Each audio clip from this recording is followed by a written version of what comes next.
we'll see how many people attend today. By the way, my 8 o'clock meeting had 28 people show up. Nice. Nice. And they're giving referrals to each other.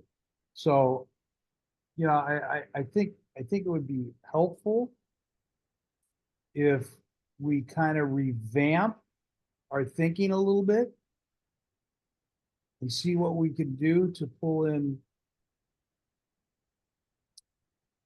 veterans we're doing, but it's also supporting people to veterans.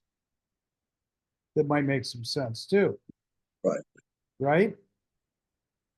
So perhaps we can, I still like the idea, and especially since we've got people that have said they would be our featured guest, scheduled through the end of July and into August, that we should fulfill that promise. Sure. But I'm thinking that what we could do as an addition or adjunct here would be to, as we ask people to add their contact information, suggest that they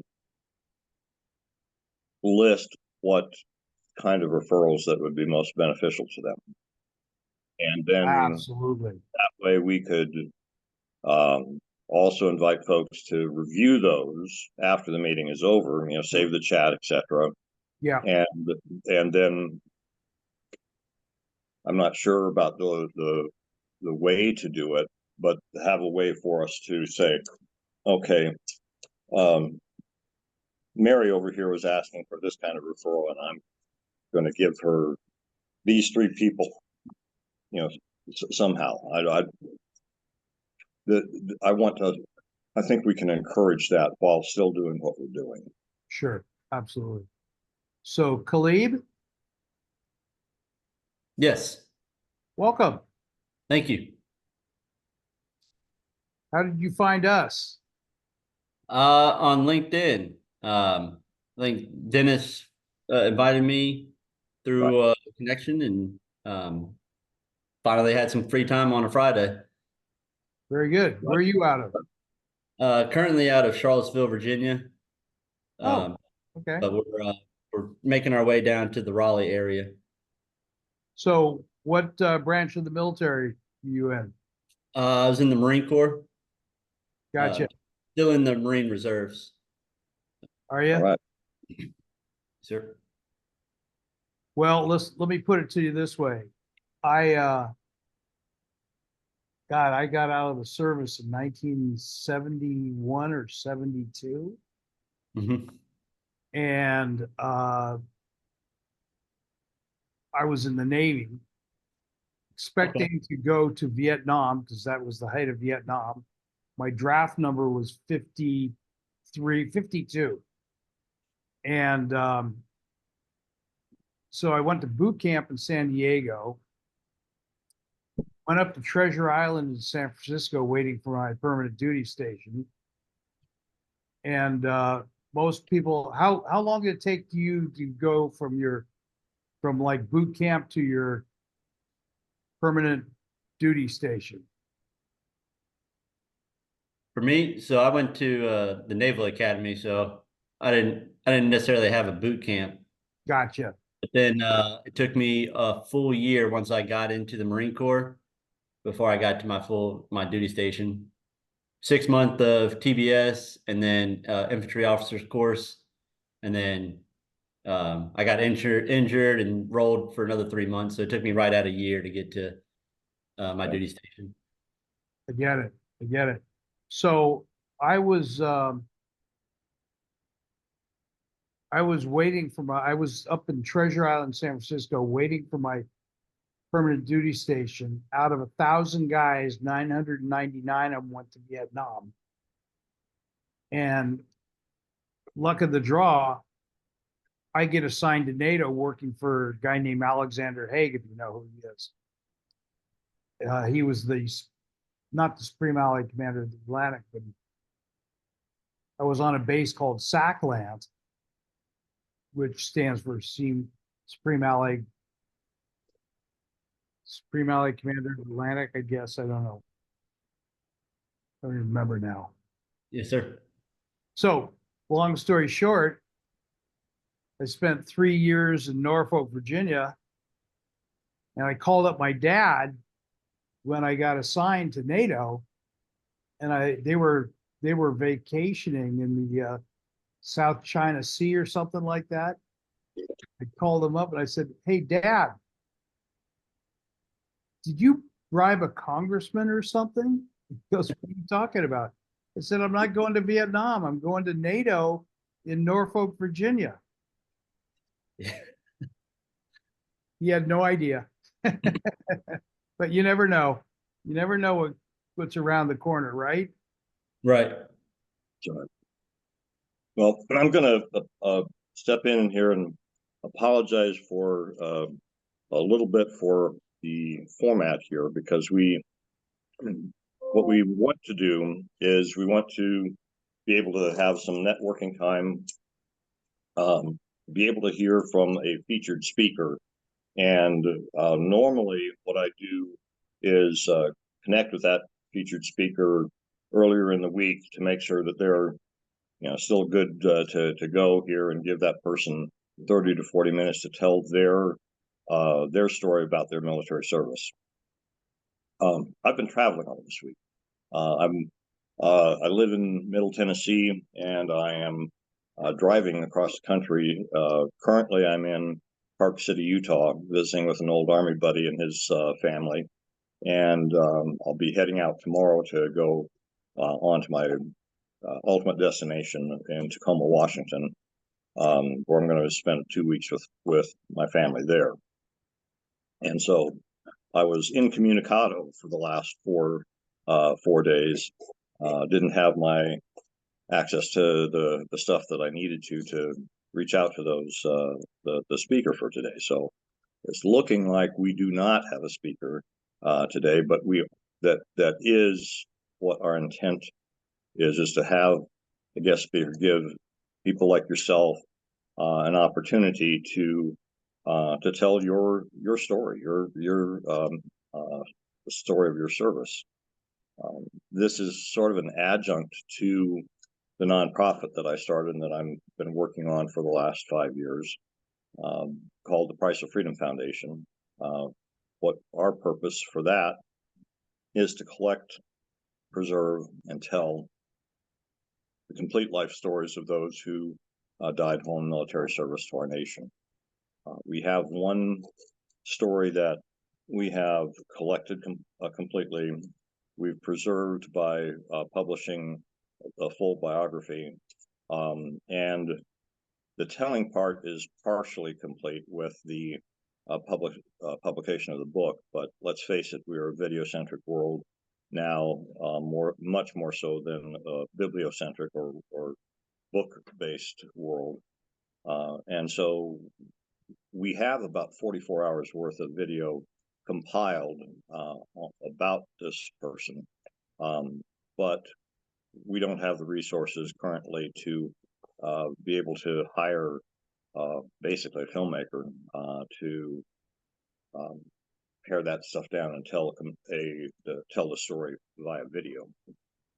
We're working with a handful of additional families in the research phase of telling their loved ones' stories, and we are basically creating a section of what we do to give veterans or active service members an opportunity to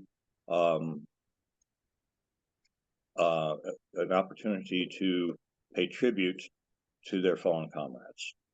And we'll be starting, I think I've got 1 or 2 of those currently up, and I don't know if our web guy has made the adjustments to that yet, but I know that can be a beneficial thing for those of us who have fallen comrades. So kind of where we're at, and I thank you for joining us today. And we'll be doing this every Friday, a couple of exceptions. Friday after the 4th of July, we'll not be meeting. And then unless Bob wants to run this by himself, the 9th of August, I will not be able to participate because we're going to be doing a presentation of that first book to the family of the fallen on the deck of the USS Midway in San Diego on the 10th. And so I know I'm going to be very busy, tied up in San Diego with preparations for that. But otherwise, our plan is for us to meet regularly here every Friday. And hopefully you find value in that, and encourage you to reach out to your friends and colleagues and invite them to participate as well, either as a guest or just as somebody who's just listening in. So Khalid, why don't you tell us a little bit about yourself? I'm sorry, who are you talking to? Khalid. Caleb here. Yes, sir. So yeah, I went to the Naval Academy, graduated in 2014, and joined the Marine Corps. Went the infantry route and served there for 7 years. I did 2 deployments, one to Africa and one to Japan with 2nd Battalion, 8th Marines, and then moved up to Quantico and became an acquisitions officer as my B billet. And as a subject matter expert, I helped develop new infantry equipment for the Marine Corps and until I got out in June of 2021, and moved to Kentucky for a little bit.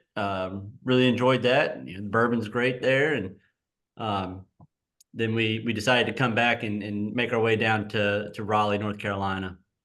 So we're in a holding pattern right now with our one of our family houses. That there's a rental property that was vacant, and so we were able to step in there until we find a spot down in the Raleigh area. And I got a brother who's class of 2012. He's deployed right now over in the with the 24th MEU. And then my sister, she graduated in 2022. She's down in flight school and just selected helos. So she's going to be going off to training doing that. Today is actually my wife's and I 10th anniversary. Congrats. Celebrating that. Got our 3 kids. So that's my life. How old are the kids? They'll be 6, 4, and 2 this fall. Oh, you're a busy man. Yeah. So with this change in the shift, what is it that you do to support yourself nowadays? So we saved up and we sold our house down in North Carolina before we moved, and we're able to do that. We have a couple rental properties in Virginia and Kentucky that are Airbnbs, and that kind of sustains us a little bit. And then I got the Marine Reserves right now. So okay, so basically being living off husband, savings father, right now. and basically property manager, essentially, right? Correct. Yeah. For now. What is that? What you want to be doing? What is there something that you have in mind that you'd like to pursue later on? Yeah, like project management. So I'm in the process of getting my PMP right now through Syracuse University. I'm not sure if you know Onward to Opportunity. It's a veteran nonprofit. They allow certifications for veterans and spouses. They'll give you 1 free certification, and so I've been doing I did the PM program management before I left the Marine Corps, and the PMP is kind of the next step in that education world. So I'll probably pursue that, and then looking at PM roles in the Raleigh area. Very cool.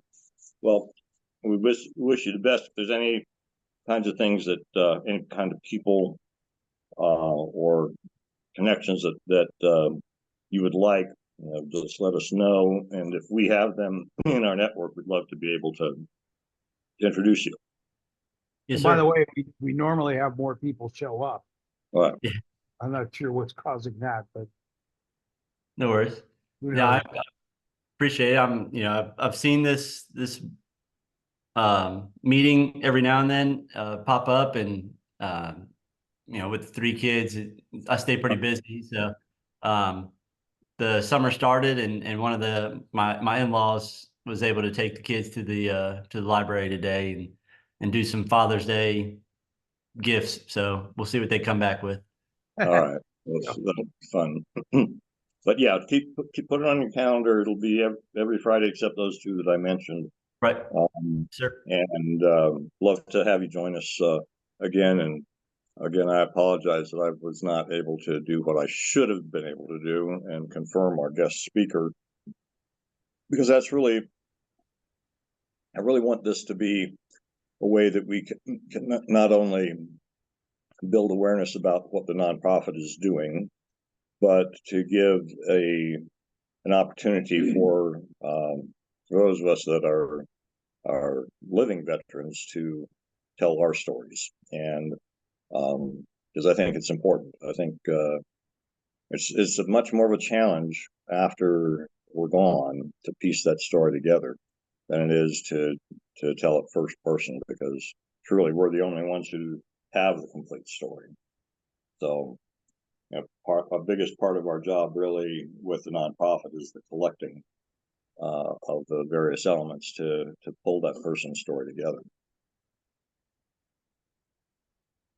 Yep. So I take it you come from a military family?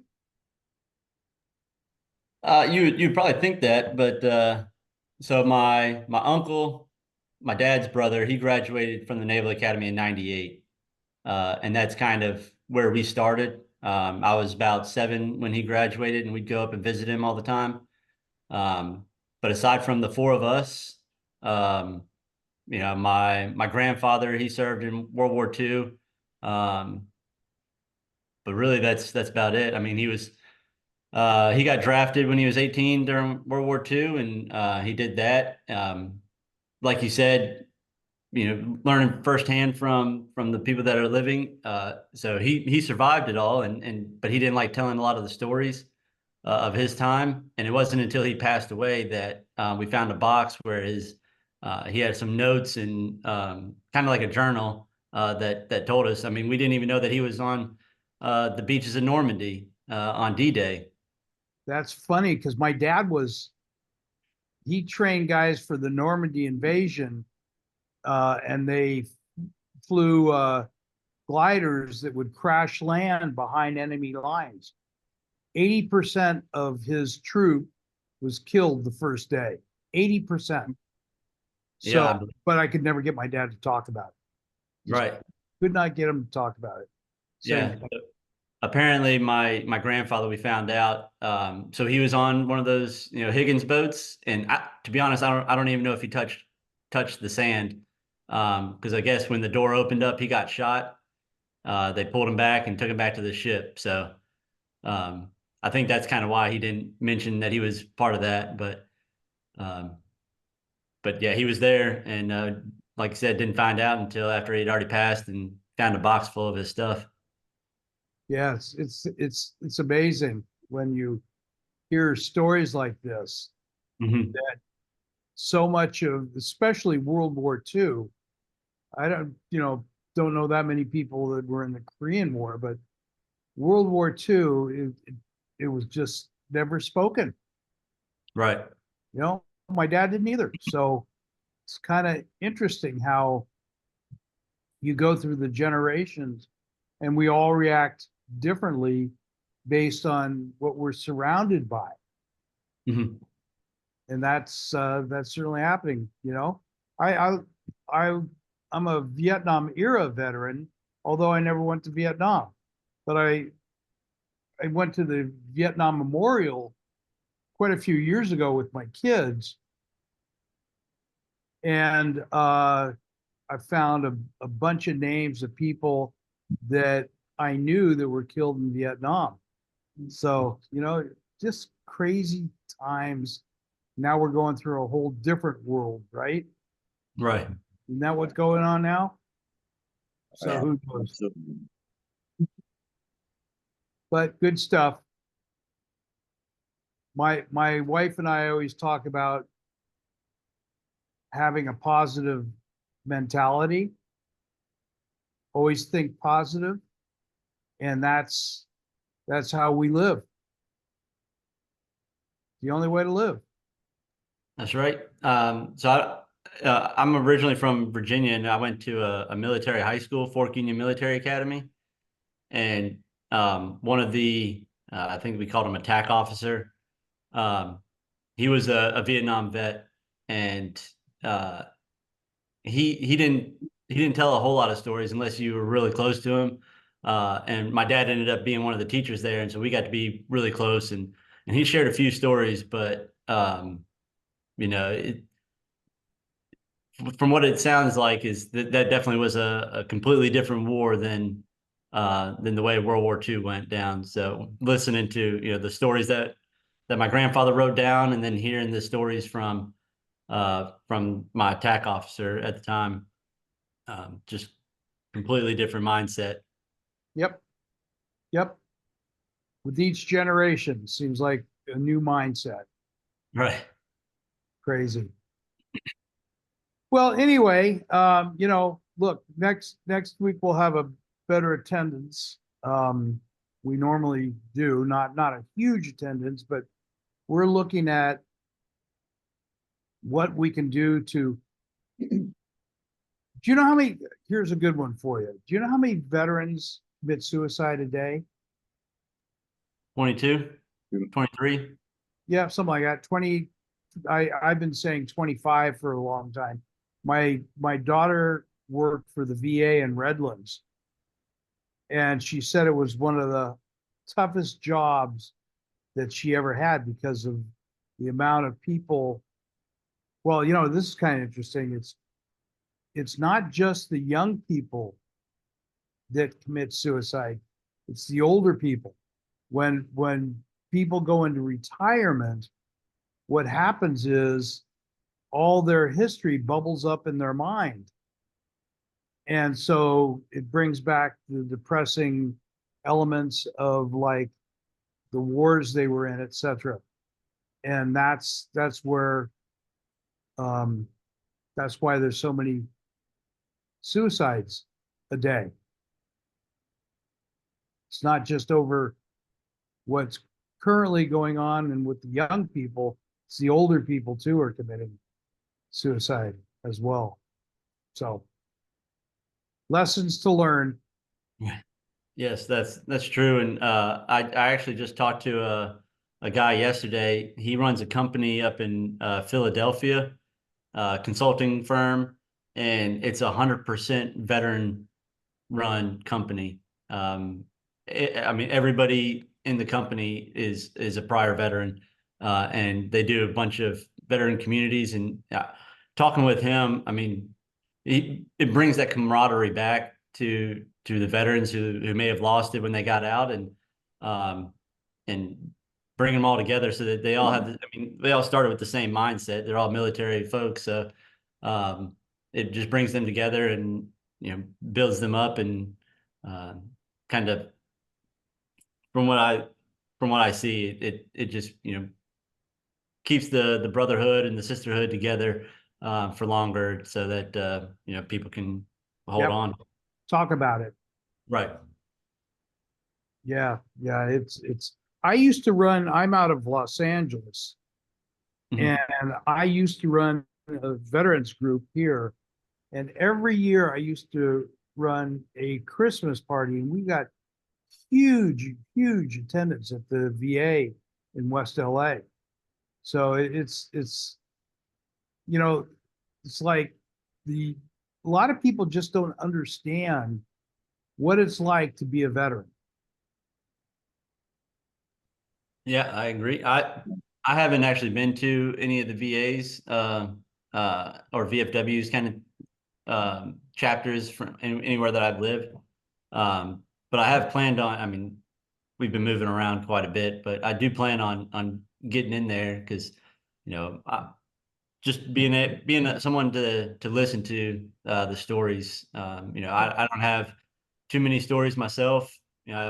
I deployed to Djibouti, Africa, and sat on a base for 5 months, and then I went to Japan and did really more training there. So I don't have any combat deployments, but just being someone to listen to the stories, people have a sounding board. I think my biggest deployment or combat is I've been married for 40 years. Yes. Yep, I'm almost there. I'm about a quarter way. So, so I tell everybody, my wife and I have been married 40 years, but we've gone to marriage counseling for 41 years. We never would have made it if it wasn't for that, Yeah. Anyway, I guess we can probably curtail this meeting because I'm gonna, before I you hope do you. that, I'm gonna just share something in the chat. It's a photograph and what I named the picture. Basically, there's a model that I've done some photography with over the years, and they have a replica of the Vietnam Memorial Wall in Elizabethtown, Kentucky. And so this particular photo was sent, or was taken rather, at that wall. And what we did in this particular case, so we've done a couple of different shoots at that location, is to find the name of a soldier whose story we are in the process of researching, who died in Vietnam. And then she did rub the pencil on the paper to get the impression of the wall, and then she's holding it in this particular image there. And I welcome folks to use that and share that, with the subtitle of More Than Just a Name on the Wall. Because that's what we're about, is to keep those memories alive as much as we can. Yeah, well, I applaud you for what you're doing. Absolutely. Well, so my son, by the way, when he was really, really young, my son and daughter, we took him to the Vietnam Memorial in Washington, and my son decides to have a temper tantrum. So I threw him over my shoulder and took him over I think it was the Lincoln Memorial. So you never know, right? Right. I'm still trying to grow up. Anyway, so good to have you guys here. Thank you for your time. Thank you for your service. This one's probably for you, Dennis. Yes. You get thank you for your service a lot now. I get that, and something that I've tried a couple of times. I heard somebody suggest it, and that is, especially if it's not somebody that whether it's somebody you know or not, is to pause a moment, to look that person in the eye, and to say, you were worth it. Because I think that is true about why did we serve? We served to benefit the American public, right? Right. And so that person is why we served. And so to say you were worth it is, I think it adds a different dynamic, and I think it adds a little bit more meaning to that interchange. Because I think people who say thank you for your service, it's not like, I think that sometimes it feels kind of an empty kind of thing, but I think it comes from a place in their heart that they want to say something, but they just don't know how to start that conversation. Yeah. Well, I was in Norfolk, Virginia, as I mentioned before. We never got anything like that. It was only dogs and sailors keep off the grass. Right. Now when I get, most of the time, way back when, people wouldn't say anything. But now they go, thank you for your service. And I'm sitting there going, I'm still not used to that after all Right. these years, not being used to somebody saying thank you for your service. So, you know, it left struck me, you know, very, very hard back in the day. So, Right. you know, Dennis, is it possible that part of the reason for the response from some of the veterans when they received that is because some of the people were drafted as opposed to volunteered? Like in it was after Vietnam when the volunteer force went into effect, but during Vietnam it wasn't. So I think that may be part of the reason why there's resentment when people hear that response. yeah, I don't know. I don't know. I don't know why and where it comes from. I know that, you know, Vietnam was a despised war. It was a hated war. So during my era, it was not the place to be, being in the service. So it's hard to say.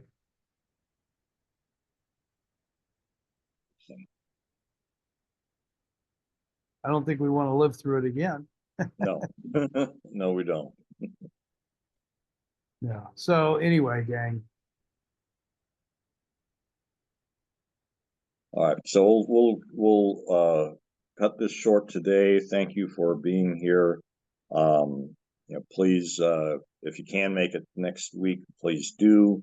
I'll be in a different location. I will be in Tacoma, Washington, but I'll have all of my other things together, so I'll be able to contact that speaker and make sure we do have a guest speaker for next Friday, and we'll go from there. sounds good. Thank you, All right. Austin. Thank Yeah, you, everybody. you are next week. That's right. Yay, Austin. Excellent. Thank you.